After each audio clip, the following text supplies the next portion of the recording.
whatever little things you feel happen in the walk, like if your horse braces or they don't want to bend or anything, it's going to be like 50 times worse in the trot and the canter. So that's why like this time at the walk is really well spent. And whenever you are having a problem with your trot or your canter, going back to the walk is a good idea. Hello everyone, I'm Amelia. Today's video is all about the walk. I was recently reading a really interesting article and it basically said that the walk is like the queen of all gaits, and if you can't do it at the walk, you're not going to be able to do it at the trot or the canter. The other reason that it's really important to spend some time at the walk is if you have an older horse, or if your horse has had an injury, or if you want to avoid injuring your horse, the walk is relatively low wear and tear. So the more like trot and canter and small circles you do, that's all wear and tear on your horse. And your horse only has so many miles. So the more stuff that you can iron out in the walk, the better. In this video, I'm going to give you 3 exercises that you can do at the walk just while you're warming up to get your horse on the aids, and that will carry over to the trot and the canter. Also, be sure to give me a thumbs up, subscribe to my channel, let me know in the comments if you have an older horse or if you're going to try out these exercises. And in the description, I also have a free mini course on confidence. So if you're struggling with confidence, check out our free mini course. Okay, so walk exercises. The first exercise that I do with all my horses at the walk is when I first get on them, I just kind of practice alternating between a free walk and then a medium walk where I ask my horse to go on the bit. So in the free walk, basically the first thing that I do when I get on is I just start to try to feel the walk rhythm. The walk is a 4-beat rhythm, so it's 1, 2, 3, 4, 1, 2, 3, 4, 1, 2, 3, 4. And I really want to let my hips and my elbows follow that. So you can see how my hips are kind of swinging from back to front. My elbows are a little bit bending and straightening so that I'm following the nod of my horse's walk.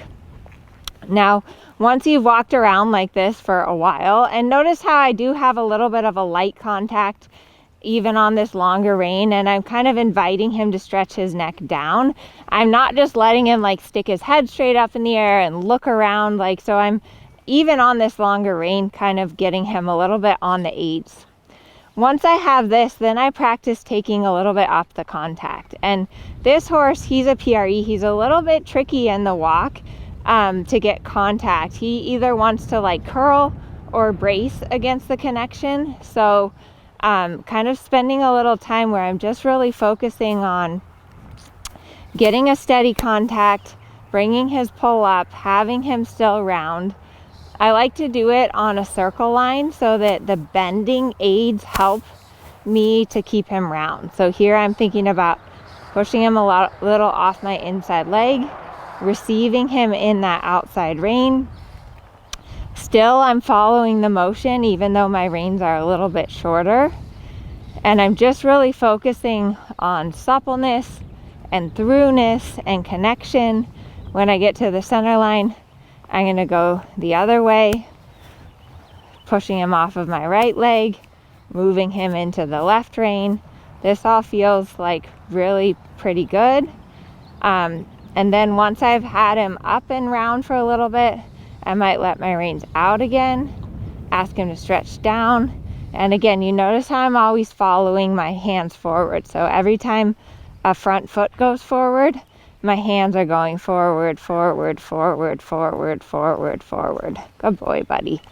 So it's really, you know, whatever little things you feel happen in the walk, like if your horse braces or they don't want to bend or anything, it's going to be like 50 times worse in the trot and the canter. So that's why like this time at the walk is really well spent. And whenever you are having a problem with your trot or your canter, going back to the walk is a good idea. So the next exercise that I like to do at the walk is a leg yield. So I'm going to come through the corner, I'm going to flex him to the left, and then I'm going to use my left leg and my right rein to move him over. So I want him to stay parallel to the long side.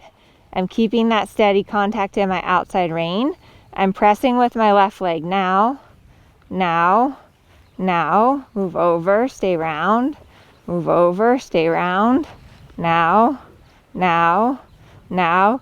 And you don't have to go all the way across the arena like I just did. It really depends on your horse. Like sometimes I'll leg yield in a few steps, leg yield back out a few steps, or maybe just leg yield into the quarter line, leg yield back out. It really depends on the horse.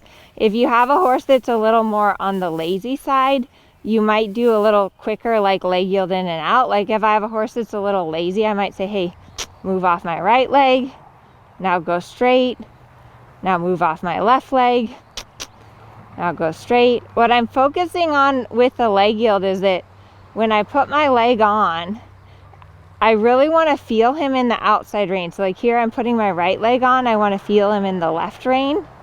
Here I'm going to put my left leg on and I want to feel him in the right rein. What you'll notice this guy does a little bit is when I ask him to move sideways, sometimes you'll notice him like tilt his head a little or like open and twist his jaw. So that's all a little bit of a sign that he doesn't really want to connect exactly from the inside leg to the outside rein. So leg yields are a really good way to start getting your horse supple and connected at the walk.